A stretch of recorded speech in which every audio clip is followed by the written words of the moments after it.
Hello everyone and welcome back to the channel PharmGen Spectra. This video is for the introduction of cardiac muscle tissue and cardiac conduction system. So, when we talk about a cardiac muscle tissue or cardiac conduction system, we must know the difference between the basic difference between cardiac muscle fiber and skeletal muscle fiber. So what is the basic difference between skeletal muscle fiber and cardiac muscle fiber with context to its conductivity? So we have jotted down some most important points and tried to compile the difference between skeleton and a cardiac muscle fiber on the basis of these subpoints and jotters, like size. The size of the mitochondria, and also we have basically focused on the basic difference between the mitochondria with respect to mitochondria. So the size of mitochondria in a skeletal muscle fiber is very much smaller than it is in cardiac muscle fiber. When we talk about number of mitochondria, then they are lesser in number in skeletal muscle fiber as compared to cardiac muscle fiber. When we talk about space, then mitochondria take about 2% cytosolic space as compared to cardiac muscle fiber, which occupies 25% of cytosolic space. When we talk about transverse tubule, then these structures are more in skeletal muscle fiber as compared to cardiac muscle fiber, where they are very lessly abundant. When we talk about sarcoplasmic reticulum, that is the most important crucial part for any of the cell, then sarcoplasmic reticulum is big in size when we talk about skeletal muscle, and it is small when we talk about cardiac muscle fiber.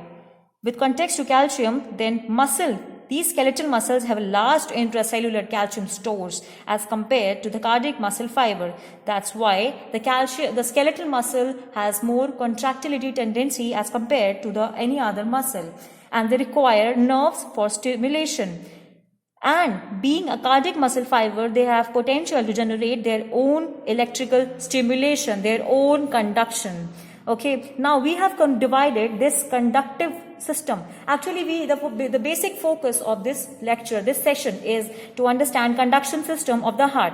So now, when we come about to know that what is a conduction system, that any machinery involved in conduction of circulation system, conduction of blood within the circulation system, then we must know actually that what is autorhythmic fibers and what are contractile fibers. So the basic concept here is that all the fibers producing rhythmical electrical activity for heart for its lifelong beat are autorhythmic fibers, whereas in contractile fibers, the contractile fibers are all the fibers apart from those generated from SA node. So autorhythmic fibers are the fibers or impulses being generated from SA node that are generated by their automaticity. So the contractile fibers are the fibers which have their own action potential and are generated from stimulations from SA node and travels down to excite the working atrial and ventricular muscular fibers. So these are self-excitable. These autorhythmic fibers are very much self-excitable. That is why they are known as autorhythmic fibers, because they have tendency to rhythmicize themselves by their own, whereas the contractile fibers are stimulated by the autorhythmic fibers, the stimulation coming from SA node traveling in both the atria and spreading along the heart to the apex side. They are and also activating exciting the working atrial and ventricular muscle fibers. That's why these both fibers are known as contractile fibers. As told you earlier that I will provide you the notes for conduction system. So these are a brief discussion about autorhythmic fibers, the self-excitable fibers. These are the fibers that have a tendency to repeatedly generate action potential and trigger the heart contractions. As they stimulate the heart beats even after removal of heart. As you must be knowing, having a background from biology, that surgeons are good electricians but not basic plumbers, as the heart itself has tendency to stimulate the heartbeat even after removal of heart due to its self-automaticity being generated from SA node. So as you may see that these are a diagrammatic representation of heart. The heart having all its pipes or vessels situated with that with itself. Now the green color here represents the nerves. Now if we cut down the nerves from this heart and place this heart into the body of another individual, then we know that this heart is having autorhythmic fibers. These autorhythmic fibers will help this heart to induce its own electrical impulses, its own excitatory impulses to stimulate heart when it is being placed. It is to be placed within the body of another individual. Then this heart will beat without nerves due to its autorhythmic fibers. Okay. Because as this heart is in individual A, and after being transplanted into individual B, it then and there also stimulates due to its autorhythmic fibers. Now, functions. When we talk about functions of autorhythmic fibers, then first of all, these autorhythmic fibers being involved from SA node, it acts as a pacemaker as it sets rhythm for excitation to cause heart contraction, and also it forms conduction system which ensures the chamber becomes stimulated to contract in a coordinated manner. As we all know that the heart plays a crucial role in pumping. So it involves conduction, electrical stimulation, heart pumping, ECG formation, all the processes of conduction and electrical stimulation, along with the pumping of the heart within from the body all over the body. So this is the basic function of autorhythmic fibers, that are self-excitable fibers, which differentiates them from all other contractile fibers. Now this beautiful diagrammatic depiction is showing the conduction system of heart with respect to autorhythmic fibers. When we talk about autorhythmic fibers, then the stimulation is all about from SA node into SA node, where you may see in this diagram that it's a depiction of heart. Now this heart has SA node, right atrium, right ventricle, left atrium, left ventricle within its positions. Now any conduction or any excitation from SA node is transmitted into the spreads down towards the apex of the heart. That this position is known as apex of the heart, and this is the base of the heart, having different vessels depicted via red and blue color. Now green is representing the signaling of impulses, the impulses being conducted within the heart. Now when we talk about autorhythmic fibers, it means depiction via this graph. This curve is depicting conduction of autorhythmic fibers, where the impulses are being transmitted from SA node and autorhythmicizing the heart to conduct its own electrical potential, own action potential. As you may see in this diagram, that the membrane potential, the y-axis is representing membrane potential and x-axis is representing time in seconds, and membrane potential is represented in millivolts. So after achieving an action pacemaker potential, this is the pacemaker potential. After attaining the pacemaker potential, the impulse tends to attain the action potential and crossing the threshold and achieving the baseline again after completion of one of the cycles. So this was about the autorhythmic fibers. But when we talk about conducting fibers or contractile fibers, they tend to seek the impulses from SA node. Now under this diagram, I am explaining here the conduction system. Now the impulses from SA node carry forwards into the towards the apex and also into the left atrium via gap junctions present between both the atrias. These impulses are crossed over into the left atrium also. There is a myth that the impulses from SA node travels down the line only, but the fact is that they travel across the atrium also in the left atrium via gap junctions. Okay, and as this impulses from SA node travels down the line towards the apex after spreading into the left and right ventricles, the muscles, then this region becomes the only region where the conductance is there, as all the other regions are insulated. All the conversion from atria to ventricles are considered the insulated portions of the heart, and only this region where the conduction is possible from atria to ventricle is this region. Okay, where the conduction is processed after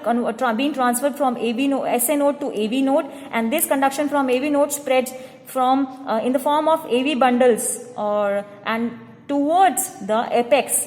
So this is the line, this is the streamline projection of the impulses being conducting from SA node to the AV node and then to AV bundles or bundle of his, then right and left bundles and spreads along the right ventricles fibers, ventricle muscles, and then into Purkinje fibers. These are the Purkinje fibers. These are the impulses, green colored impulses, which are being spread into the ventricles. So this is all about the conduction of the conducting system, and in this manner the impulses are transmitted from SA node to the whole heart.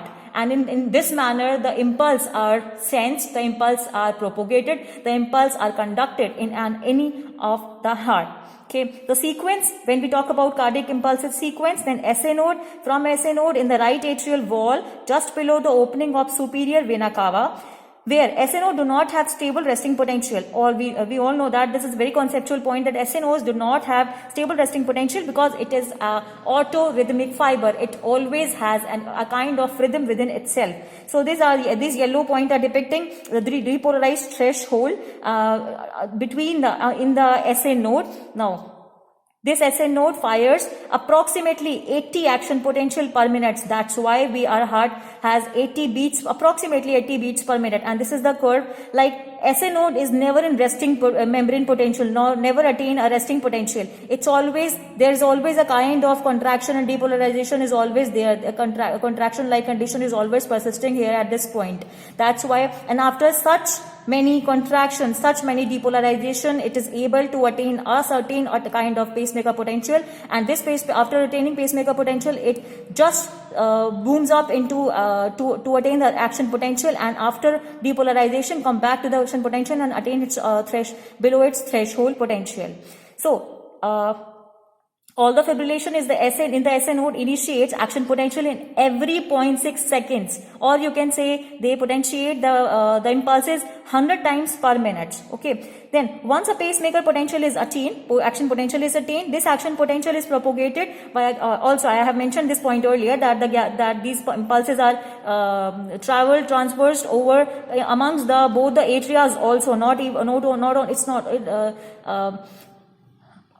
opposing this myth that they travels just along the apex, towards the apex only. Okay, so this is all about the schematic pathway of excitatory fibers to be moving along the Purkinje fibers, left, right ventricles. So this is the diagrammatic representation and a note form in which you may understand the conduction of any of the conducting fibers. So again, as you may see in this particular notes, that conduction is this is the schematic representation of a heart, and now we are going to study the contractile fibers with their conduction. As I just had told you, the conduction of an excited fibers from SA node towards the apex of heart, and then their movement into the ventricle fibers as the contractile fibers. Now, the basic terminologies which will be considered in the conducting fiber, contractile fiber, would be depolarization, plateau phase, and repolarization. Where depolarization is a contractile movement of the impulses, plateau phase is the stagnant phase, and repolarization is repolarized or as dilatory motion, dilatory position of all the impulses and closing of all the channels, excluding potassium channel. Now, these terminologies include, as we studied parallelly with the movement from heart with the help of this graph also. Now, as you may see that the impulses are being generated from SA node, then this node will follow a kind of rapid depolarization, because this SA node has always depolarized impulses. There is a rapid depolarization which is represented here by a peak which is being attained from 90 to minus 70. Minus 70 is a threshold potential and minus 90 is a resting membrane potential. This RMP, resting membrane potential, is increased by minus 20 millivolts, and the rapid after attaining threshold potential, there is a peak in the membrane potential, and it is determined as rapid depolarization. This rapid depolarization is also can be studied by the movement of ions, as there is a movement of ions which will lead to depolarization. Depolarization means plus sign. Plus sign means more positive charge. More positive charge is due to the movement of calcium, within the cytosolar region. Now, as you may see, we'll start it from here. This is the first diagrammatic representation In this first diagrammatic representation, you may see there is RMP, resting membrane potential. This resting membrane potential, and under this consideration, green are calcium, pink are sodium, and green are potassium. There is the abbreviation form of all these ions and channels as well.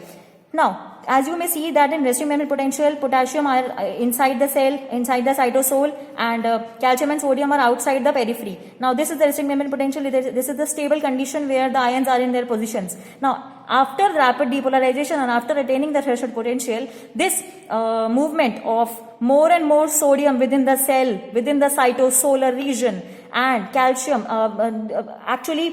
this position is mostly depicted by more of sodium ion exchange. More of the sodium comes into the cytosol except of calcium and potassium movement. This is all about sodium and sodium and sodium. Pink colored movements, more and more movement of pink colored ions via their sodium channels. This sodium channels allowed the movement of potassium ions, movement of sodium ions within the cytosol. Movement of sodium ions within the cytosol leads to depolarization, that is known as rapid depolarization phase. This pink color phase, all the color combination have been used for an easy understanding of the concept. Pink colored sodium ion, pink color rapid depolarization phase depicts the sodium ion, more and more inward movement of sodium ion concentration. Now this leads to a downfall in the membrane potential. Now, to generate action potential, membrane potential must reach threshold potential. As attained this, now after attaining the rapid depolarization phase, this peak is governed by a maintained depolarization phase, also known as a plateau phase. This plateau phase, third phase, means the movement of calcium into the cytosol along with sodium.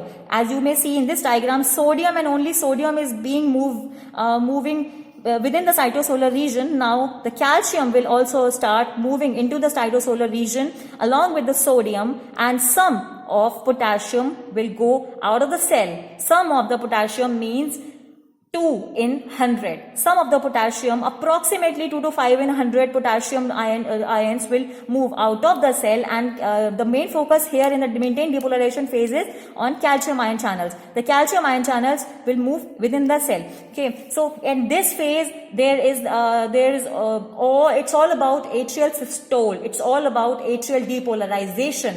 Now this conduction from SA to AV, atrial depolarization, we will study all the three concepts within one diagram, where you may see atrial depolarization, movement of SA node to AV node, and also via the graphical representation of this picture. Actually, this graph does not represent the actual movement of the fiber from one phase to another phase, but this is a movement which is depicted within each and every cell of the heart, each and every myocyte.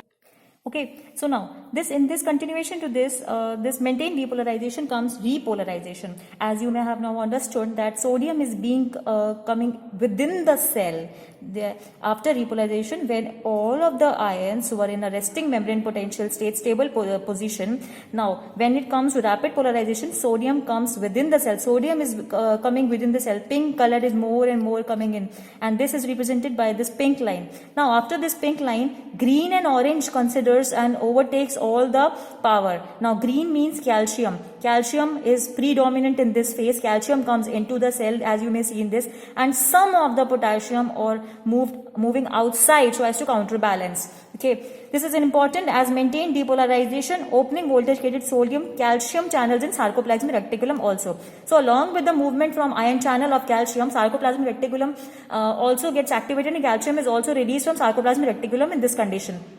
And this is continued by repolarization, where calcium comes back into sarcoplasmic reticulum. Calcium movement is stopped, it's paused, and calcium moves. Now calcium is moving out the cell so as to counterbalance all the excitation caused by sodium and calcium, and attain again the resting membrane potential back to the -90 millivolts. Now this phase is known as repolarization, okay, where calcium moves out. Calcium is moving out and all the channels are at the stable position in this phase. So outflow of calcium ion restores -90 and calcium channel closes off. Okay, so this was all about the signaling or induction or conduction from the contractile fibers. Also, always remember that when we talk about pacemaker potential SA node, then this kind of response is attained in a cardiac cycle. Each and every cardiac cycle runs its own conduction, its own curve. This curve is there in each and every cell. So this pacemaker cell produces this kind of curve, and when it comes to contractile fiber, this curve take consideration, and this curve is formed when we talk about contractile fiber exhibiting different forms of action potential. So stable. Now, polarization of cell. That's a basic terminology is polarization of cell. Existence of electrical voltage across cell membrane is called polarization of cell. When the cell is polarized from in negative or positive charge is called polarization. Resting membrane potential is a potential which is minus 90 normal potential. And also, it's an important point to be considered. It's a very conceptual note here that in the rapid depolarization phase, L-type sodium calcium channels also open but very less and slow in flux. Okay, here is sodium channel closes and potassium channel, bit of potassium channel opens, green phase, and most predominant action is of calcium channel. This slow potassium opening of potassium channel leads to small decrease in membrane potential and early repolarization. So between these 2 points there is a point known as early repolarization. This point is known as early repolarization due to opening of potassium channel and leading of potassium ion to go out of the cell, but in very less amount. Okay, so this is called plateau stability phase. This is also known as plateau stability phase. This calcium release is now this is all about the contractile fibers conduction, or you may see the conduction system within the contractile fibers. Also is a very conceptual point that release of calcium. This calcium release which is released at this point in a very less amount, this is not capable of reducing contraction from sarcoplasmic reticulum or triggering sarcoplasmic reticulum. So most important point to be considered here is that calcium induced calcium release, and the cardiac muscle are more contracted as compared to skeletal muscle due to plateau phase. The reason is due to availability of plateau phase within the cardiac muscle, which require more of the refractory period to get relaxed. That's why calcium contracts more, as calcium contracts more than any of the skeletal muscle. And this is a depiction of the cardiac cycle, ECG. Cardiac cycle, you must be knowing the cardiac cycle. Cardiac cycle, what is cardiac cycle? Cardiac cycle is the event associated with one heartbeat are related within the cardiac cycle. So cardiac cycle is nothing but a single cardiac cycle includes all the events associated with one heartbeat. Thus cardiac cycle consists of systole, diastole of atria plus systole, diastole of ventricles. Both occur in both the cardiac cycle, as cardiac cycle include both the atrias and both the ventricles. So systole and diastole of atria, systole and diastole of ventricles, both are included within one cardiac cycle. Okay, so now coming down to the cardiac cycle, we must go from ECG. Firstly, ECG is nothing but electrocardiogram or electrocardiograph, you may say that also. Now under the ECG, the consideration electrocardiogram, the electrocardiogram is nothing but a German word, that is electrocardiogram, recording of electrical signals, and ECG is composite record of action potential produced by all the heart muscle fibers during each heartbeat. Very important thing to consider, each heartbeat is considered here. Okay, so this is a one beat, P wave, QRS interval and T wave. This P wave determines atrial depolarization. When atria contract, all the impulses from atria go towards AV node. Atria contract. All the impulses also, some of the impulses go into another part of atria via gap junctions. This leads to atrial depolarization. QRS complex is formed when ventricular depolarization is there, when rapid ventricular depolarization is there. Okay, rapid ventricular depolarization means ventricles get contracted. यहाँ से from here, when the impulses goes from atria to ventricle tend to contract. This contraction is termed as when the fibers spread from within the left and right ventricles. This is termed as ventricular depolarization, and it is rapid in nature. It is represented by QRS complex, peak QRS complex. This is called rapid ventricular depolarization. Continued by T wave, that is ventricular repolarization, where ventricles get relaxed. So this is again a depiction of a diagrammatic representation of conduction, a cardiac cycle, SA node from SA node to RA to LA, and also from AV into the towards the apex. So this is the depolarization of atria is P wave spreading into the ventricles, and depolarization of ventricles is QRS complex, and spreading towards the heart, and the relaxation of ventricles, where the ventricles get relaxed, the blood is being has been pumped out of the ventricles, and ventricles are in relaxed condition. This is known as ventricular repolarization. So this is about an ECG, where each wave represents something, and each wave says something about its about the process being potentiated and mediated within each and every wave. Okay, so when we talk about cardiac cycle, there is something to do with this cardiac cycle when we relate all the impulses like P, Q, R, S, T with its physiology, including depolarization, repolarization, and also along the time involved in each repolarization and depolarization that has been mediated to ECG. So this was all about today's lecture, in which we studied conduction system, including orthorhythmic fibers, contractile fibers. We studied the difference between skeletal and cardiac muscle with context to mitochondria, and also the cardiac cycle, a bit of cardiac cycle including ECG. Thank you for listening.